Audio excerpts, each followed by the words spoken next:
The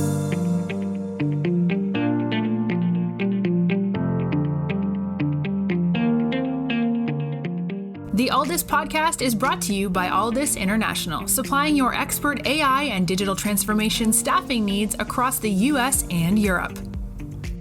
Today, you are listening to our AI in Action series, where leading minds in AI from across the world share their story, success, and advice. AI in Action cuts through the hype and explores the true impact of artificial intelligence in our world today.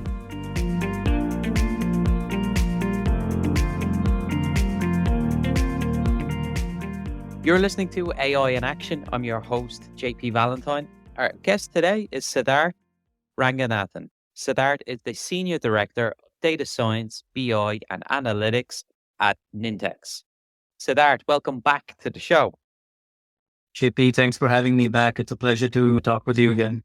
Yeah, and we're delighted to get you back on. So, Siddarth, you were first on the podcast, I believe it would have been April of 2021, and obviously a lot has gone on since then. But for the benefit of people who didn't hear the first episode, can you give us a very quick background of yourself and then tell us about Nintex, who you are as a business? Yeah, sure. My background is in data science and analytics.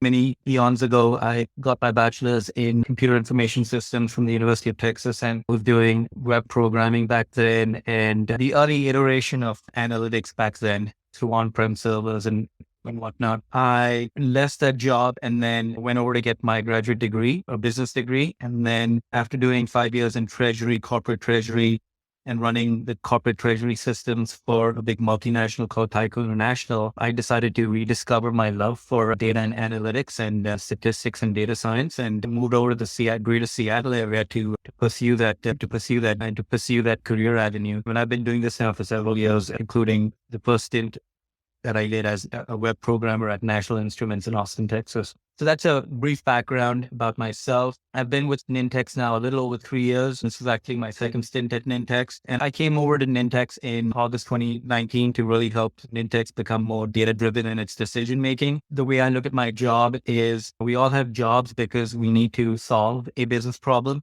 If there's no problems to solve, then we wouldn't have jobs. Very simple matter of fact. And my job is really to help people become better at their job with the use of data. Everybody wants to be data driven, but there is usually a significant amount of cultural change that needs to happen in order to make a process or a department or a company or even an industry data driven in its decision making. And people who sit in the forefront of analytics, whether it's data science, statistics, Power BI analytics, all of us, I think we are in a unique position where we have the ability to pull all this data, massage the data, craft the story behind the data, and present that in a visually appealing and compelling manner, which then allows users to really understand their business, understand their function, and figure out what other questions they want to ask, and also that they can do their jobs better. So that's my role here at Nintex, and I've been doing this now for several years at Nintex, and I just love what I do. Thank you. Thank you so much for that. Super helpful. Part of the reason why we wanted to get you back on the show is to talk about the continued impact that Nintex is having for its customers across all industries. And over the past year to 18 months, you guys have had a lot of success in growing the customer base, growing headcount. Can you talk us through what the last 18 months have been like for you and the team there at Nintex? Talk about some of the new innovations, where the focus has been, and why it's been so impactful for your customers.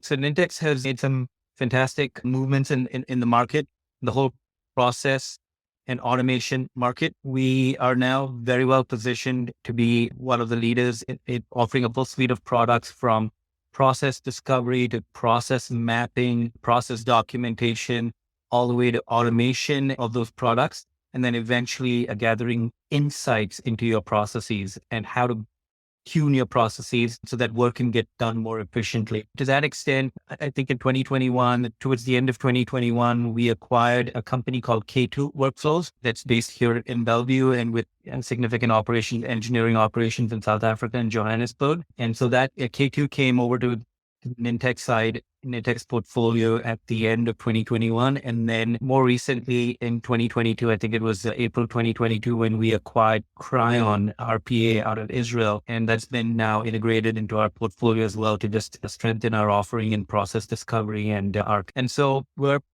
approaching and we're presenting ourselves to the market as the one-stop leader in all things process related and automation related. Obviously, automation is still our bread and butter, and we're helping customers realize the full potential of moving complicated work orchestration over to the cloud using our Nintex automation for the cloud product, which was previously known as NWC, Nintex Workflow Cloud. It's now been rebranded as Nintex Automation. And we've as a result of these moves in the market, and as a result of our continued investment in building our own portfolio, especially the Nintex Automation Cloud, we've experienced significant headcount growth through the acquisition and through our own internal investments. And obviously our revenue we're around 300 million in revenue as of the last date that we recorded. And it truly is a global operation. Like, you guys are working with, I think the last count was over 10,000 public and private sector companies across 90 different countries. So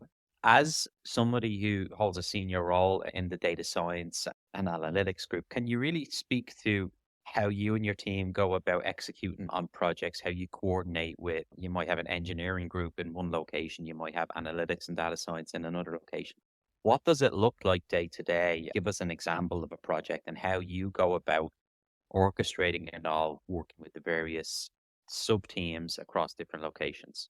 We sort of sit in a very unique position here at Nintex, because it's kind of like a hub and spoke system, but we have the 360 view of not only the engineering side of things, but we also have very good and strong relationships with our business partners, including finance, sales, marketing, customer success, and so on and so forth.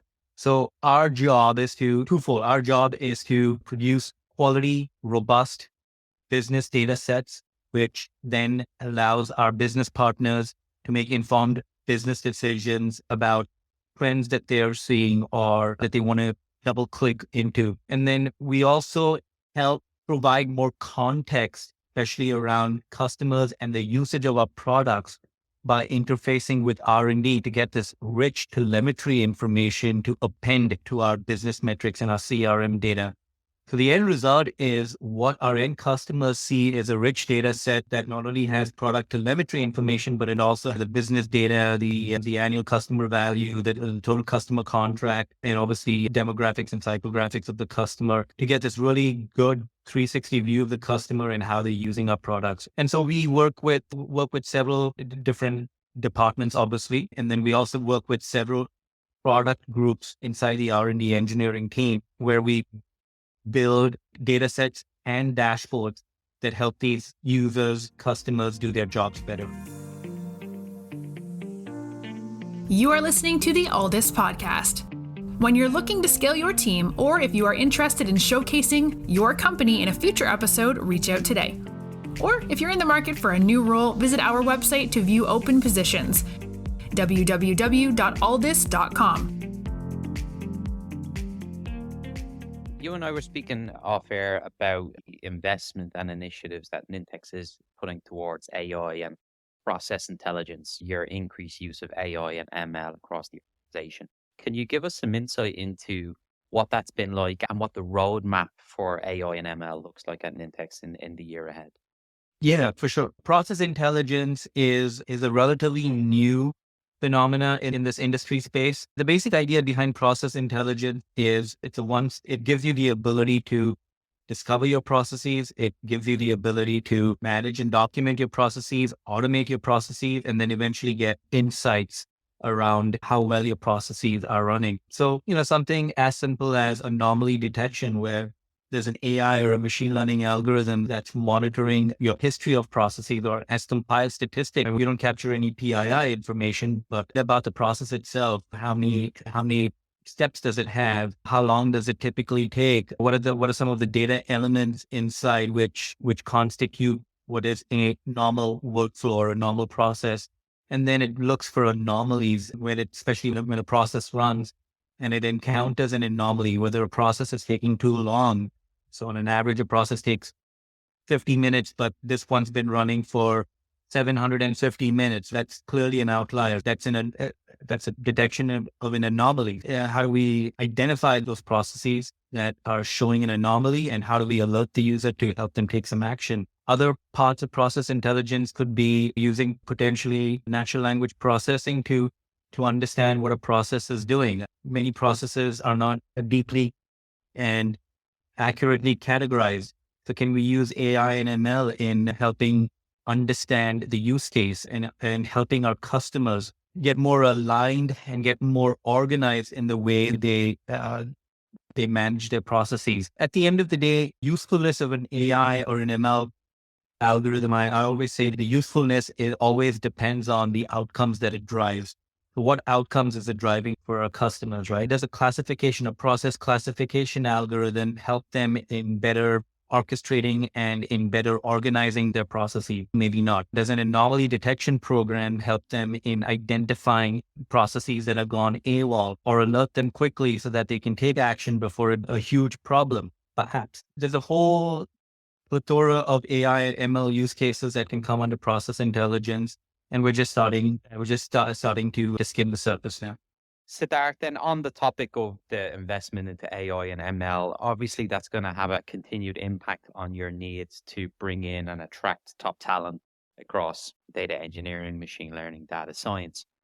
Without giving exact numbers, when you look at the roadmap takes over the next 12 to 24 months, assuming you guys continue to see the level of demand that you've been met with over the past 12 months or so, what impact is that going to have to your team, your group? What sort of positions are you going to need to hire for? And when you're speaking to candidates about the work and mission at Nintex, what is it that you tell them that gets them excited enough to join your organization over some of the other great companies hiring? So yeah, just in terms of the headcount, I don't know what that's going to look like. We're still very much early on in the process of building this piece. We're definitely going to be on the lookout for data scientists, data engineers, and machine learning engineers who have experience putting POCs into production and really scaling it up for massive processing. So we're definitely going to be looking for these candidates in the future. So part two of that was like when you're speaking to candidates and you're talking to them about the environment, the culture, the work, the mission at Nintex. What is it that you tell people that gets them interested and excited to join Nintex over some of the other great companies trying to hire? The fact of the matter is Nintex is in a very unique position because we have a opportunity, a once in a lifetime, or let me just call it like a generational opportunity right now, where someone can come in and really have a significant impact on the design and the implementation of an AI ML system that's probably going to define the way many of these products that we're working on come to life. And it's a great industry to be in because it's about a $30 billion industry, and it's projected to, maybe a $20 billion industry now, and it's projected to grow to 30 billion in the next few years. So you have a situation where you have a growing industry.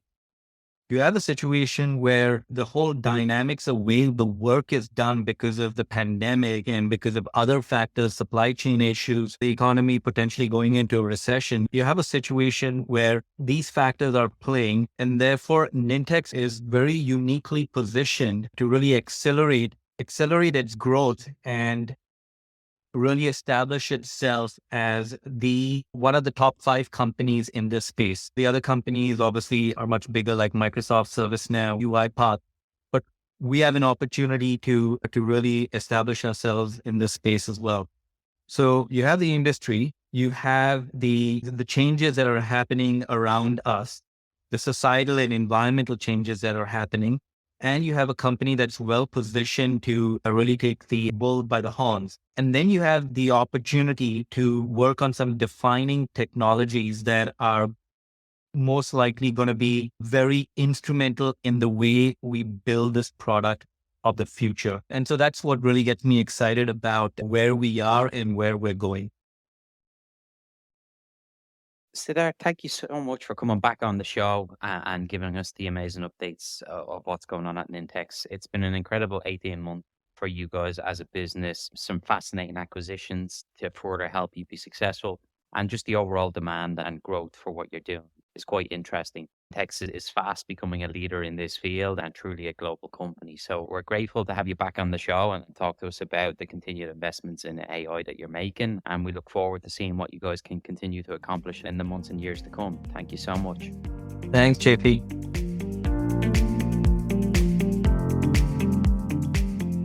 Thanks for listening to this episode of the Aldis Podcast. If you enjoyed today's episode, don't forget to subscribe, rate, and review. We are available on Apple Podcasts, Spotify, and any Android podcast of choice. You can also head over to our website, www.aldis.com, to listen to more podcasts, view our open roles, and stay up to date with industry news. Thanks for listening, and stay tuned for more great episodes coming very soon.